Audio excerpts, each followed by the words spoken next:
morning, ladies and gentlemen.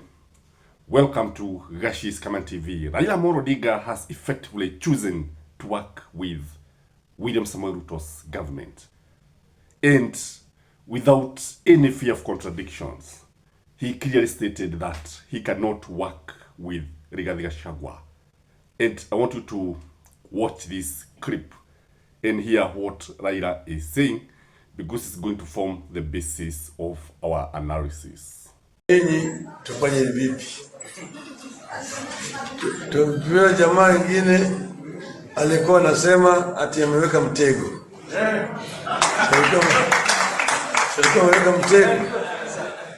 Alikuwa anaweka mtego. Kila mahali ameweka mtego, kuna kitu cha kupita, kuna mambo ya handshake, kuna mambo ya nusu mkate. Sasa namna hiyo. Sasa mnataka tuende kwa jamaa mwenye mtego? Tuongee na mwenye mtego. That is Raila Amolo Odinga for you. And mwenye macho habiwi tazama. If you look at what happened yesterday in Parliament, the Trade and Investment Committee of Parliament was taken by ODM MP.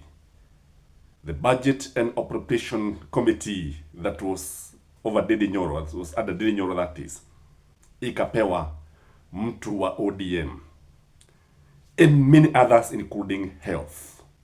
It is very, very interesting. One thing I noted is that Dede Nyoro, although he was removed as a chairman, he remained a member of the Budget and Appropriation Committee. So you can see the casualties are many.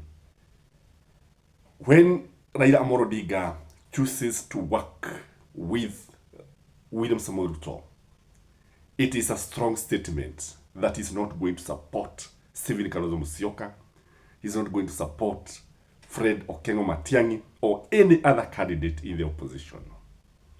It came in a very interesting way because I also noted Esther Passaris trying to plead with Uhuru Muigai Kenyatta to support William Samoei Ruto, and she was saying, if William Samoei Ruto is not supported by Uhuru Muigai Kenyatta, the government can easily fail.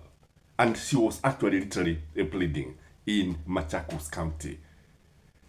When I look at what Raila Amolo Odinga is saying here, you see, Raila is one person who has said that he cannot work with Rigathi Gachagua, and simply because of what Gachagua was doing during the campaign when he was talking about Mitego. Nyuma. We told William Ruto, we shall make you president, and we did. Kufika, akatugeuka, akakuwa mjeuri. Tumemalizana na yeye. We are now in a new formation na nyinyi na wengine. Na sisi, we don't go backwards. Tukiamua ni kwenda mbele. Hata huyu mzee Raila wakitaka kushikana, there is no problem. Our journey is unstoppable with or without him. There is no issue. And we are not desperate for his participation. The numbers are good. We have interrogated the numbers na ziko sawa. Na itakuwa ni mambo rahisi sana. That is Gachagua's take on Raila working with William Samoei Ruto. But I would like to say this to the opposition. It is not easy to defeat a combined force of William Samoei Ruto and Raila Amolo Odinga. It is not easy, yet it is so easy. They need to put the house in order, because actually the opposition house is in disarray. It is not in order. They need to make Dede Nyoro, they need to give Dede Nyoro position number 2. Like now deputizing Stephen Kalonzo Musyoka or Matiang'i. And if they do that, they will get huge numbers. When I look at the situation, it actually looks like 2007 when PNU and ODM were contesting. Raila is a presidential candidate and Kibaki is a presidential candidate. And Kalonzo was also there. But now, Kalonzo is on the side that Kibaki would have been if it was, we were to compare that time. And during that time, if Kalonzo actually supported Mwai Kibaki during the election, there would have been no violence in this country. Kibaki would have won squarely, and Raila would not have disputed the elections. The question I'm driving at is simple. Does Ruto and Raila have the numbers? Do they have the numbers? Can they get 50 plus 1 votes? Because that is the elephant in the room. I'm looking at the numbers of William Samoei Ruto, and the numbers are worrying. The strategy is there. The energy is there. The charisma is there. The oratory skills are there. The mobilization skills are there. But where are the numbers? Where are the numbers, ladies and gentlemen? Can the Rift Valley votes, and specifically North Rift, make William Samoei Ruto?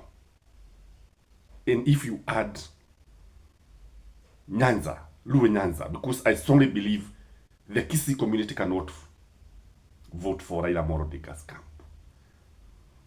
I'm also of the opinion that the Luos may not follow Raila to a man. Where are the numbers? That's the question. And when I look at the situation, and the reason why they are begging Uhuru to support William Samoei Ruto is because they are fearing about the numbers. When I look at Raila Amolo Odinga for the first time is against the people. He's not on the side of the people. He'll be called upon to defend SHA, which is not working. He'll be called to defend the housing levy, affordable housing, something that is not working. He'll be called to talk about increasing the term of the president to 7 years. Can Raila support that? Does he believe in actually mutilating the constitution for selfish gain?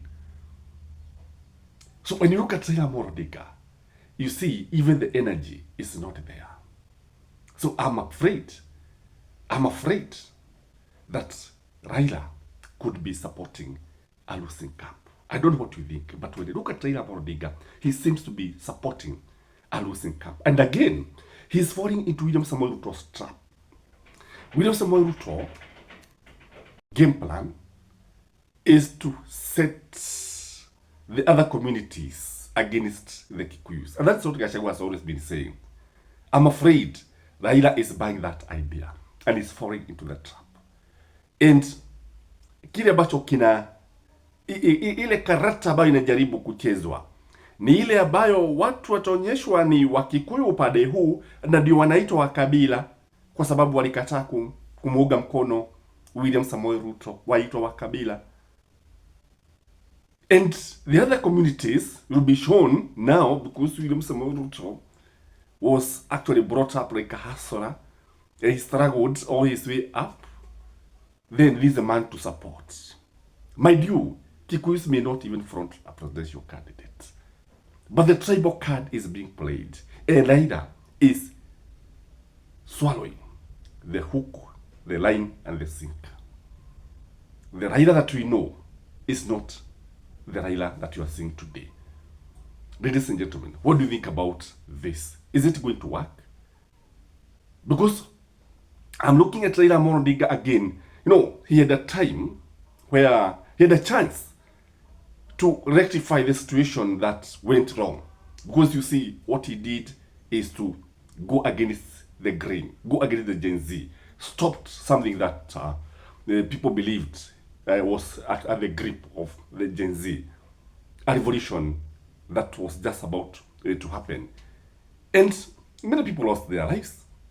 And I said in my yesterday's video that if there's a group of people who are angry, it is the Gen Z. I'm afraid this anger might also be directed to Raila Amolo Odinga. You know, it has been directed to the government. I'm afraid that Raila is going to carry the burden of failure. I'm afraid that Raila is repeating the same mistakes.